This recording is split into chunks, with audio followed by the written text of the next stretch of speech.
Every time another person or group of people strode in through the doors of the giant box store where I worked, I hated the holiday season a little more. At least we had several registers open. As it was, I had a dozen people waiting for me to ring them up, and of course my current customer had decided to write a check. Yes, in this modern era of debit cards and practically being able to do a telepathic, contact-free Instapay just by giving the machine an intense look, there were people who insisted on writing checks. And they were inevitably not in any great hurry to do so, while the people behind them were inevitably frantic, like they were buying fire extinguishers to battle an actual blaze in progress. Suppressing the 24/7 frustration that came with this time of year, I smiled at her and spoke in my customer service voice. "Your total is $98.22. "Thank you." Then she started writing the check. Started. Most people who wrote checks at least got a jump on it while they were in line or while I was ringing everything up, but no, she waited until now. While she took her time painstakingly filling in every blank, I kept my well-practiced smile in place and finished bagging everything. She looked up from the check. "What's the date?" It took so much restraint not to point to the plastic display right in front of her, and I just said, "December 22nd. "Thank you." She added the date, then she flipped to her register and carefully entered the same information before pausing to do the math manually, despite her smartphone sitting right there. Oh, once that was complete, she tore off the check and handed it to me.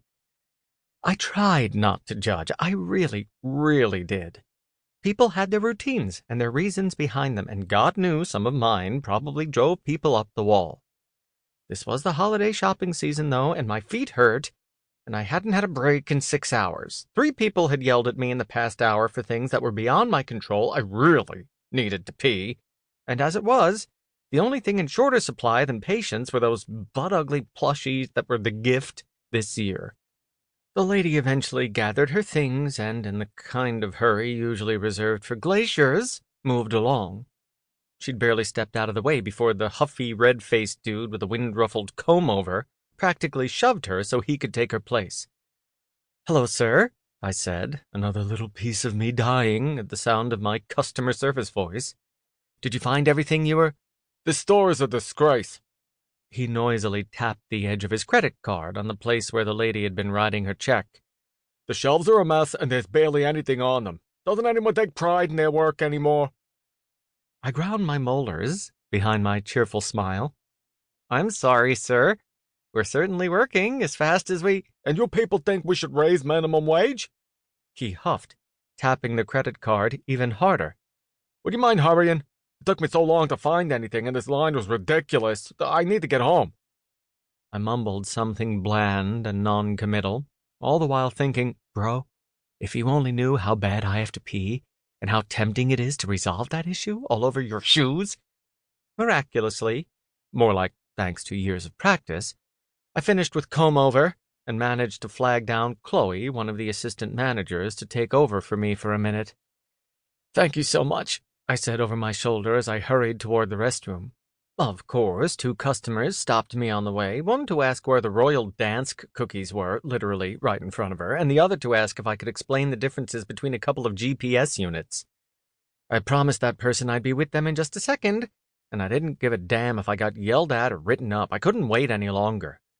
Not to be crude, but there is no relief on the planet greater than that of a retail worker who's made it to the restroom during the holiday season. It's just a fact.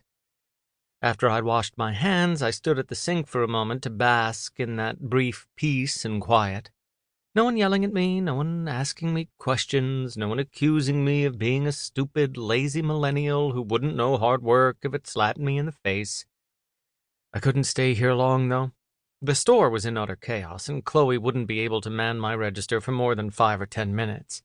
Plus, I'd left that one dude hanging in electronics, and I probably needed to find someone who knew the difference between a Garmin and a Cuisinart.